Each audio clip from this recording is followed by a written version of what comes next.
Good morning and welcome to Penn State Barron's Rise and Shine webinar, Gardening 101. I am Britt Denke, Associate Director of Development and Alumni Relations with Penn State Barron and our moderator. Today we welcome Katie Chriest and Michael Bailey. Katie is the Sustainable Food Systems Program Coordinator for Penn State's Commonwealth campuses based at Barron. She leads an energized team of Barron interns in managing and expanding campus garden, operating a campus-supported agricultural program, and engaging with other local entities who work to increase food access, literacy, and justice throughout Northwestern Pennsylvania. Katie has a master's in English and a certificate in sustainable food and farming from the University of Massachusetts Amherst. She writes and edits for Edible Western New York and other publications, and she's a musician, cyclist, and compulsive gardener who loves traveling to foreign farms. Mike, a retired healthcare worker and life gardener, has been a master gardener with Penn State Extension since 2014 and has been instrumental in the development of local gardens, including Emmaus Grove and the gardens at St. Luke's School. He is the co-director of the Emmaus Grove Garden and Urban Farm and is co-founder of the Bayfront Eastside Task Force Neighborhood Garden. Mike also presents multiple vegetable garden educational activities, including in-person children and adult garden instruction, and is a garden hotline responder and garden club lecturer and presenter. I will now turn it over to Katie and Mike for today's presentation.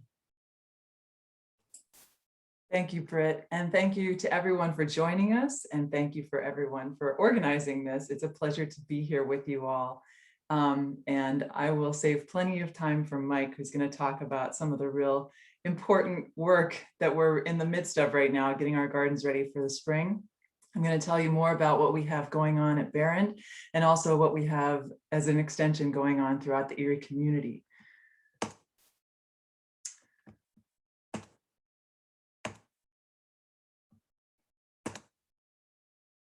So basically, what we're talking about here, what I'm really telling you about here is a combination. And when I refer to the Behrend Student Garden and the Sustainable Food Systems Program at Behrend, these are entities that work together. But I'm emphasizing that the Sustainable Food Systems Program is a lot more than just the garden. So I'll be talking about our physical garden space, but we also have a lot more things going on that I'll tell you about that connect to some of the community work that Mike is also going to refer to. So this is just a little bit about our operations on campus. We've had a garden space since 2016. We have paid interns working, and I'm the staff member, and then some volunteer students who are excited to also be part of this. Our produce distribution typically, as Britt mentioned, is campus-supported agriculture shareholders, people who subscribe at the beginning, and then we give our produce to them throughout the summer. They get a subscription, and then shares are distributed throughout the summer. Obviously, with COVID, that wasn't an opportunity, but we anticipate getting that back going as we're able to. We're also building more of a partnership with HFS. And we have permission to donate our produce in the Lions Pantry on campus. And so that is something that we'll also be working on post-COVID. So it probably goes without saying, a lot of things were a little bit different this year, but this is our normal operations. And as far as our funding goes, our initial funding was from an internal seed grant, and we are very pleased to receive additional funding from the Erie Insurance Giving Network this spring, which is really going to help us in our expansion garden plans, which I'll talk about in a moment. So this is an image of our main garden space, 6 beds there. This was an image from 2017, so the first year of actual production. And then I'm going to show you the expansion garden that's planned. This design was done by a student who has graduated, Aiden Mitchell. This will be behind OBS. We now have full clearance to do this, and so ground will be broken very soon. And as you see on here is a 30 by 48 foot high tunnel for season extension. Those of you who are unfamiliar with a high tunnel, that's basically an unheated greenhouse. It's a passively heated and then ventilated greenhouse. And so that's going to allow us, very excitingly, to extend the growing season into the school year. So students will have much more of an opportunity to really participate in the growing. And then we'll also have surrounding this entire area a deer fence, which I'm sure also goes without saying is a necessity.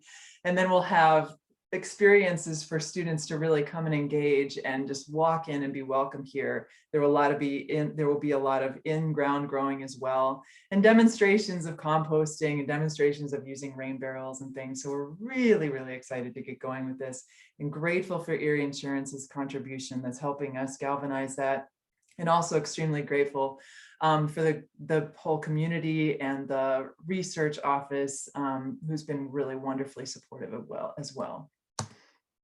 So these are just some activities that we have. I'll talk a little bit more about a few of these. We do have a student club. LEAFS is Leaders in Education and Action in Food Systems. I want to spend a little bit of time to talk about Chicks for Erie, but I'm going to wait till a later slide. Some other things that we did, even during this last year, we did virtual Zoom sessions with Chef Kyle that were cooking and also preserving food. Really, he's wonderful at that. If you ever have the opportunity to attend any of those, I recommend it. And then we had meditation and yoga at the garden this year because we recognized that that was something that was really needed in such a tense time, and probably something we'll continue.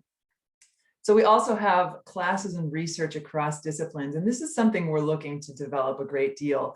We've had students do independent research projects that have been very successful, and we've had classes that have connected with our garden, but we're looking for faculty and students who are interested in expanding the idea of what can be done across all of the disciplines. So just for an example, we do have a planned research project with engineering in IoT, Internet of Things, the smart gardening or smart farming, where there's monitoring that happens from a cell phone, from a smartphone. And so that's something we're very excited about. And then we're also going to be talking about opportunities to connect with the McGee Women's Research Institute and other partnerships across the campus. So we're really looking forward to developing this as we move forward. I mentioned already our planned donation once we get past COVID, and then several community connections that I'll mention briefly that have been really meaningful. The Food Policy Advisory Council, or FPAC, here in Erie. One of our recent graduates is going to be serving as a VISTA to serve that organization starting this summer. The Refugee Agricultural Partnership Program in Erie, in the office of the USCRI. We've had a lot of great connection with them. And then the Erie School District and their incredible farm to school program, the Sister St. Joseph and their long-term Little Italy Farmers Market and the amazing work they've done, Lake Effect Leaders, other vistas. So there's been a lot of really valuable partnership there. And that's something where the students who work in this get very, very energized by working with community leaders like Mike, who we'll talk in a moment, master gardeners. They learn so much, and it's such a great opportunity for them to really connect with what's actually going on in the community. So as I mentioned, these are some of our ongoing successes. The recent Erie Insurance Giving Network Award. Chicks for Erie is an entity that was founded by two students, one of them that you'll see on your screen right now, Pearl Patterson, and the other one, Jesse Johnson. And this has been taken up by other students, most recently led by Kaylin Courier, a recent awardee of the Penn statewide John Rose Sustainability Leadership Award. I get very excited about this, so I get ahead of myself. So Chicks for Erie is something that these students discovered maybe was needed in the community. They talked to a lot of community members as they were out and realized that you're not allowed to keep backyard hens in the city of Erie. Both of these students who founded the organization have hens, and they really saw a lot of value in this. And so they talked to some community members and realized the reason this zoning hadn't been addressed in large part was because people just didn't have the capacity to add that to all the other work that they're doing. So they took this on, and they've been invited most recently. They've been working with city council members and invited most recently last week to speak at a city council meeting. And they've done community survey. They've done a lot of work in connecting with local organizations, getting letters of support, looking at other towns and cities that have ordinances. So this looks like something that these students are going to be able to move forward, which will change things a lot for a lot of members of our community, especially our large newcomer and refugee community who are accustomed to keeping hens. And then just a lot of people who have always wanted to be able to do this without worrying if they were going to be told not to. So this is a very exciting thing. And the students are calling city council members, which I just love. So also the students in our work have been awarded Student Engagement Network grants to travel and do a lot of farming, gardening related stuff. I mentioned the John Rose Sustainability Leadership Awards. These come out of UP. We've had students awarded that 2 years running. That's just 5 students across the entire Penn State system who are awarded this. So we're very excited about that. We've had now 2 VISTA appointments in food systems work. One of them who was actually called up by the food bank to come and work there. So it's been very, very exciting to watch this happen. And on campus, this is an exciting development. Starting in fall 2021, HFS is going to start to do back of house composting. And so there's more composting happening on campus in a very exciting way. We're looking to see how that can be. And this is industrial composting. So they'll even take things like the compostable containers and straws that you can't just do in your backyard. So a lot of development there. We have a pollinator garden being installed on campus this spring, in addition to breaking ground on our expansion garden. And then that was funded by an SGA award that the students applied for. A lot of things that we're excited about. This is images that I think kind of also speak to what we do. On the left side of your screen, that's some of our crew with several leaders of the community, including people from the health department, but also on the very right of that image is the Pennsylvania Secretary of Agriculture, Secretary Russell Redding. And in the center left, right next to one of our recent graduates is the leader of the Office of Workforce Development, now retired. But this is the kind of connections that we're really excited that our students get to make. And then on the right side of your screen, that's one of our graduates, Aiden Mitchell, in an Erie School District garden, Jefferson Garden, work that they kind of oversaw for the summer of 2019. Back the last time they were able to do that. And Aiden is the one who designed our expansion garden. So this is just, I kind of think like an overview. We get the sense that gardening teaches us some really hands-on stuff that is totally essential, like how to grow food and how to help our ecology by, providing more habitat for pollinators and birds and just beauty, because like that's not something to be discounted. Especially I think we all realize that more than ever. But there are these other elements that I think are so valuable, and creativity, autonomy, patience, confidence, collaboration, and solitude. What I've really loved watching develop in these students is a development of quiet, the comfort in being quiet. I often have them, we all were working together, but there's a sort of quiet about it. They're doing their own thing. And then some beautiful wisdom will come up out of them. And you just know that it's an opportunity for them to be working with their hands and letting their minds process a lot of the stuff that they're being taught and that they're internalizing. And I think that's something that's hard to measure, but infinitely valuable. And also other things that I find gardening really teaching these students. Expert is a relative term, the first one there. What I don't mean by that is that experts should be dismissed or that experts aren't completely essential in a lot of fields. But what I do mean by that is that you can feel like an expert at something and realize how much you still have to learn. And in gardening, you often become an expert at trial and error being, in my experience anyway, the one that teaches more. So a lot of other things there that I think that I have listed here that maybe help students put into perspective their experience in college and perhaps the feeling, this underlying impression that they have to have everything figured out and they have to stay on track. And if they fall off a little, they're done and all of these things. This is where I really think the garden metaphorically and in a very real way teaches students extremely valuable things, especially that last one. Failure is survivable, even by plants. And then the last slide here I have just for fun. This is another huge thing though I think that gardening can teach us. You can learn, this is an image of 3 of our recent interns. They were asked to judge a College for Kids baking class, the wares produced by a College for Kids baking class. And if you see in the background there's like beautiful herbs and there's some greens in that bin. This was a day that people were coming by to get their produce shares from us, gorgeous organic green stuff. And the students are sitting there with trays of sweets on their lap. And I think that that's a really important thing to keep in mind.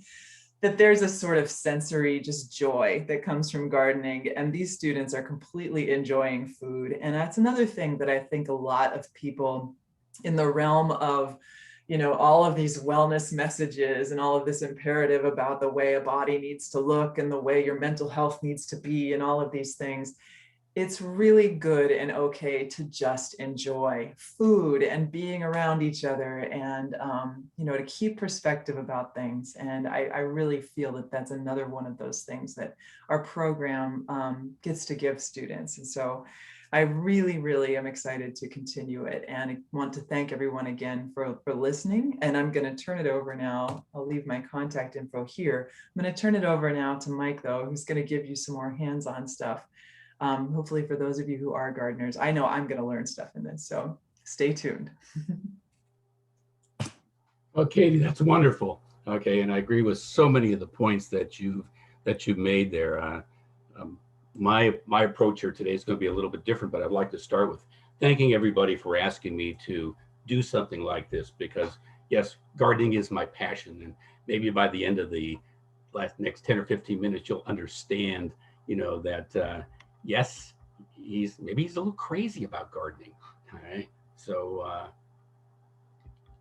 let me see whether I have this. Okay, there we go.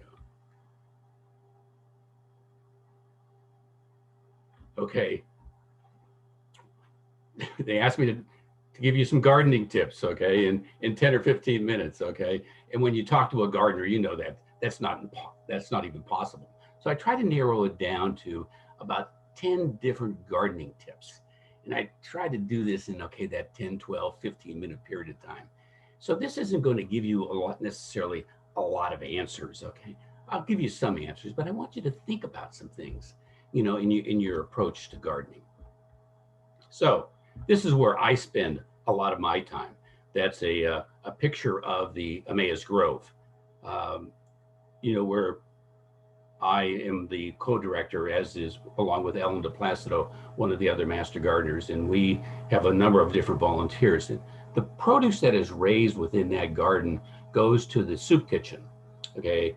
The garden is located down on East 11th Street, right in center town, right next to the soup kitchen. All of our produce goes to, like I said, to the soup kitchen and the pantry associated with it.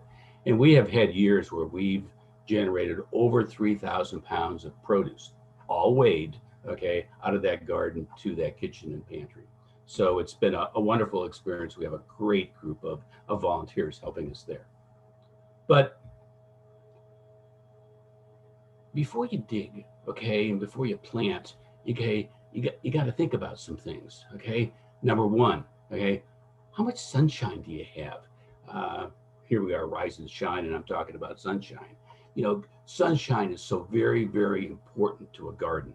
In fact, you know, it's one of those things that you can't really resolve. All the other issues we can take care of somehow. But for a vegetable garden, we're looking at probably 7 to 9 hours of sunshine a day, okay? Between the hours of about 9 a.m. and 7 p.m. That's when your sunshine is the best. And then there's soil, which is the lifeblood of your garden. Whether it's wet or dry, fertile or clay, all those things can be resolved, okay, by some drainage or by adding some organic material. Availability of water is so very, very important, because keep in mind that the produce that you're looking for in the garden is over 90% water. So if you when you go through those dry periods in the summertime, you need availability of water. Then you got pest control. And what I'm talking about here when it comes to pest control, I'm not talking about insects. I'm talking about the deer and the rabbits and the raccoons, okay, and things like that. How are you going to deal with those? You got to think about that before you start your garden, especially if you live outside of town a little bit, and really maybe even sometime in town with some of the populations that we have. So think about how you're going to be able to control that. What are you thinking about planting? You can't plant everything. I know earlier in the year, you get seed catalogs and you go to the store and you see all these wonderful ideas, okay? And you end up with a list of about 60 different things that you want to put in the ground, but it's not going to work, especially if you're a new gardener. And then you got to think about when to plant. Well, kind of two basic different times a year. We got cool weather crops when you talk about vegetables, and we got warm weather crops. Cool weather crops are things like lettuce, spinach, onions, peas, cabbage, broccoli, and things like that. Typically, they can be planted in the latter part of April before the soil, warms up very much. Once the soil gets past the temperature of about 40 degrees, you're probably going to be pretty good, okay, for that material. Excuse me. Warm weather crops like your tomatoes and the peppers and the beans, you got to wait until the soil temperature warms up above probably about 55 degrees. And here in the Erie area, that's typically in the latter part of May. So here we are, May 13th, and we had another frost here in Erie last night. Okay, and that was about the fourth time in the last week. Now, as I look at my garden, okay, my peas are starting to come up finally, but I do have my onions and my lettuce and carrots and beets all hopefully ready to spring as soon as the weather warms up here a little bit. And what about a garden design? Okay, you can do a lot of different things. People think about gardens, they think about a traditional plot where you actually come in, maybe and plow something up or you rototill things up. That's what I call a traditional garden. Now, within that traditional garden, you can actually take the soil and mound it up, okay, above the surrounding area. And there's some advantages to that. It kind of helps with drainage, and it kind of helps keeping the soil nice and loose so you won't be walking on it. Then there's raised beds, which we use a lot of raised beds, and Katie had pictures of that, raised beds, in her presentation, especially here in town, where a lot of the sites where gardening is trying to be done, okay, they had taken down houses and backfilled those areas with a lot of rubble, okay, and it's a real challenge even to stick a shovel in the ground. So you really need to create some raised beds to do that properly. Then there's container gardenings. And when I talk about containers can be just about anything. But one of the most important things when it comes to container gardens is that what you're planning and putting in that container needs to be appropriately sized for that container. If you want to grow maybe some violets, you could probably, fill a shoe up with some proper soil and probably grow the violets there. But if you're looking for tomatoes or peppers or whatever, you have to have a good sized container, because again, the roots are so very, very important. A lot of people forget about the roots. I'm crazy about roots and soil, okay? Because that is what's really going to determine, your growth of that plant. The other thing about containers is you really shouldn't fill them directly with garden soil. It's going to, when the temperatures warm up and dry up a little bit, that garden soil in those containers is really going to turn rock hard. And you can use garden soil if you add enough, maybe peat moss or perlite or vermiculite, et cetera, to keep it nice and loose. Your other best bet is buy some commercial potting soil. That's wonderful stuff. Here's a picture of the Emmaus garden. This was in a fall picture, and you can see our raised beds there, and you can see that we have a lot of organic material sitting on top of those beds. And we add quite a bit of organic material. And the organic material we use are really grass clippings, leaves, and straw in particular. Those are our best bets. You can see the surrounding area there. There's quite a bit of lawn. Okay, we mow and collect those grass clippings, and they go directly into the garden. There's also some trees around. We clean up leaves and put those on in the fall also. So when you put in a garden, are you going to want to start some plants, or are you going to do it with some seeds? Well, with plants, especially if you're a new gardener, I suggest that maybe you buy things like herbs, tomatoes, peppers, and eggplants. They have a longer, season to produce fruit, to mature, till they get to the point where they produce fruit. And you probably, if you're not going to start them inside on your own, and I wouldn't recommend that for a new gardener, because there's a lot of pitfalls to that process. Most stuff can be direct seeded into your vegetable garden. I told you already that I planted my lettuce and my my carrots and my beets directly into the garden. And I'll do the same thing with the peas I planted and the onions I planted and beans and squash and things like that. Everything does better when it's direct seeded because it doesn't go through some kind of a process of a transplant shock. Point number 5, okay, what directions do I follow? People want to know that, okay? Typically if you buy some plants, there's directions on the label. How much sun is that particular type of a plant going to need? And how much space does it really need? Other than that, we look at the seed packets. But you got to keep in mind that the directions on the seed packets are really probably designed for traditional gardens, where somebody plowed a big area, put in a row, okay, took seeds like say carrots, and created rows that are probably 18, 24 inches apart, and they put seeds 3 or 4 inches, apart in those individual rows. With raised beds, and mounded beds, you can do very intensive gardening. In fact, we put our rows of carrots probably not more than 1.5 inches apart, and same with beets and lettuce and things like that. And you can do that in raised type of garden areas because you're not walking on the space, okay? And you increase the productivity so much. It's just amazing. In fact, sometimes I've taken the seeds and I've just scattered it like I would grass seed. Okay, my fellow gardeners kind of went crazy when I did that, but it works. And then as plants mature, you can harvest some things and make room for the others that are taking a little bit longer. So think about planting intensively. You'll get a lot more production out of a smaller area. We didn't get 3,000 pounds of produce out of that Emmaus garden without planting intensively. The other thing is you want to grow vertically. Okay, stake those tomatoes and peppers and eggplants to keep the plants up and off the ground so they get good air circulation, so you keep down the disease pressure and you keep the fruit nice and clean. Climbing structures, okay, for peas and beans and cucumbers, you need those. And I'm going to show you right now what we do here. Look, talk about vertical gardening. We got fences along both sides. They're all loaded up, okay, with produce. We got a couple of arbors in the center. Okay, we got some cucumber, tomato cages in there that we're using for cucumbers. We got some things that are staked up. So we support everything off the ground if we can to increase the productivity. Works very well. Yeah, and you'll love it. It's easier to pick too. You don't have to bend over. You'll understand it as you get older. Okay.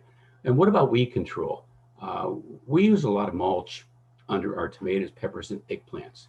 It helps keep the weeds down. It helps keep the soil moist, moderates the soil temperature, and it provides a lot of nutrients to those plants. So, you got to think about doing that. And the other advantage of putting mulch under things like that is that, it keeps, when you get a hard rain, it keeps the fungus that's in the soil from splashing up onto the leaves and spreading disease.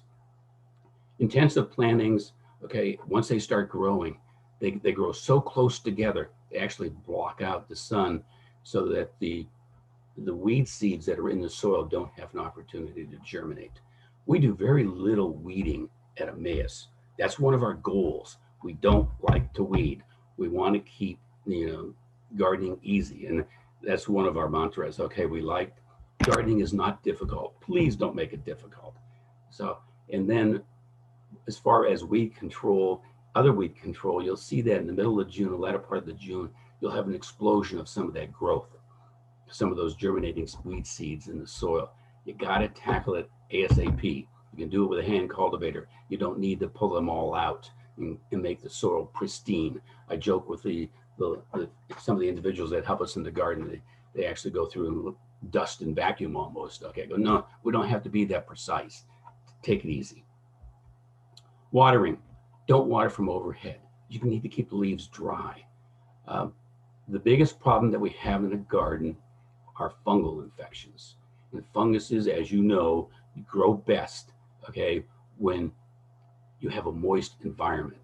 So keep the leaves of your plants dry, especially your tomatoes and peppers. Things like the beets and the carrots and the lettuces are much more tolerant of wet leaves, so don't worry about those. And it's best to water earlier in the day. So pests and diseases, insect pest. broccoli, cabbage, and cauliflower. Let's just take a few. Those are subjected to, some pests that are really not hard to control. Cabbage worms in particular. Those little white butterflies that you see fluttering around the garden, they're going to lay their eggs on the undersides of those leaves, and they'll hatch, and you'll get little green worms on these particular crops. It's easy to control with either hand picking. In fact, at school garden, we train the kids to go around and look underneath the leaves and actually squash the eggs. Okay, and believe it or not, we've had very little problems, okay, in those gardens because the kids did that. Or you can use a product called BT, or Bacillus thuringiensis, which is a biological, which is completely harmless to people and pets, and you can spray it up until the time you use the product, or at least the day before. And that it's a bacteria that gets into the digestive systems of the worms and prevents them from eating. Cucumbers, zucchini, summer squash, a little bit more difficult when it comes to insect pest control. We got the cucumber beetles, which can be really tough. Okay, we got the squash bugs, which are, can be difficult to control also. But if you get in a pattern of looking at the bottom sides of the leaves, okay, and see clusters of eggs where a couple of the veins of the leaves come together, if you just take your finger and rub those eggs out, you'll control, again, 80 to 90% of your squash bug problem. And if you see a cluster of little bugs, okay, grayish little bugs, wipe them out with your hands also. Don't be afraid. There's nothing poisonous in those bugs at all. They're not going to bite you. And then there's the vine borers, which can be a real challenge. But you might need a synthetic compound when it comes to these particular things. And the best thing that we found is carbaryl, okay, which one of the brand names is 7. It's not very toxic and it breaks down quickly, but use it according to directions. Diseases, like I said earlier, it's the biggest problem. The biggest problem that you have in gardens are fungal infections. So pay attention to the humidity and the soil splashes. And you have to start treating for funguses before they appear. So take a look at that, copper, in particular, fungicides that they sell at the store. Use those. But pollination, don't worry about it. Okay, most of your vegetables don't need to be pollinated. Take a look at your broccoli and your cabbage and your cauliflower and your lettuce and your onions and things like that. There's no pollination there. You're not growing those for seed production. You're growing them for the greens themselves. Many are self-pollinated. Believe it or not, tomatoes, peppers, peas, beans, all self-pollinated for all practical purposes. They don't need a pollinator to come around and pollinate those things. The male and the female portion of those flowers are so close together that they will actually, a little gentle breeze will disseminate the pollen to the appropriate spot. Now, the cucumbers and the squash and things like that, those are plants that have 2 different blossoms. Okay, they have a male blossom and a female blossom. The female blossoms are the blossoms that have a miniature fruit, if you will, just behind the flower. And the pollen obviously needs to be transferred from the male to the female. And you need a vector to do that, okay? Bees, ants, whatever. So we do need it there. And there's really a small window, probably only 4 or 5 hours each and every day when those blossoms open up and for that pollination to take place. So if you see some fruit on these types of plants that are kind of withering up a little bit, don't panic. It's not a disease. It's because pollination didn't take place because the flowers opened up on a rainy day and the pollinators weren't out. So look at that. That's what you're after in the end. Okay, a nice basket of good looking fruit, whether it be tomatoes or anything else. So again, please don't make gardening difficult. It's not difficult. There's a lot of different right ways to garden and a few wrong ways. Okay. So I think that kind of wraps me up anyways. Thank you to both of you. We really appreciate the information. I know I do because I'm not a gardener, but I would like to be when I have a little bit more time. At this time, we would like to ask some questions we will go, I'll just go down the line. If anybody has questions, if you could put them in the chat box or the Q&A, that would be great. And we have a few just to get us started. Katie, first up is you. Can you speak more about the Lake Erie Food Rescue and how the community of Erie can help with it? I would recommend going on their Facebook page. I believe that they're pretty active on there. They've just recently, I believe, gotten their 501c3 designation, but they definitely, oh, and Andrea has conveniently just shared that in the chat. She's so on it, that's awesome. There, more information though would definitely be from them. I don't know, I met with them about probably 6 or 8 months ago when they were just getting started, but I don't have any updates. But there are, it's a very exciting thing in general. They're basing, I can talk a little bit about their strategy. They're based on 412 Food Rescue. It's an extremely successful entity out of Pittsburgh that was actually co-founded by Giselle Fetterman, John Fetterman's wife. And so that actually has been modeled all over the country. And it's based on an app. I don't think that our local organization is quite to the app level yet, but I imagine that's what they're working toward. And it's a whole legion of volunteers who get mobilized and they get notified when there is excess food somewhere, so that within that short window when the food is still safe to be consumed, it then gets delivered to organizations who are in need of it. So it's just a fantastic way of taking care of things. And I'm really excited that there's all that interest. And there's also, as Lake Erie Food Rescue is happening, there's also work being galvanized within the Second Harvest Food Bank, actually by one of our recent graduates, Celeste McKay, who has been, I mentioned, has been hired by the food bank to work on rescue through them. And they'll be working, I think, a lot more with retail. She's more with retail food rescue, which Lake Erie Food Rescue also is doing. So it's wonderful. If, as many of us know, food waste is just one of the most disheartening, really criminal things, I will say, that's happened. It's horrible that's been going on so long. In our country, the statistic can be anywhere between like 30–40% of food doesn't get, post-consumer food doesn't actually get used. So it's very, very exciting that this kind of work is being done. But yeah, I would check out Lake Erie Food Rescue on Facebook. Great. I will add before the next question that Andrea does put a lot of information and links to anything that you heard about today. So check out that while you continue to listen. Okay, Mike, if you are tight for space, can you plant vegetables among flowers? Any suggestions on how that might work? Oh, absolutely, you can do that. In fact, we do a little bit of that. Down at Emmaus, we always include some flowers in our vegetable gardens. And some vegetable plants are very attractive. And so don't be afraid to do that. Just let your imagination go and put them wherever you want. It's perfectly fine. Absolutely. Great.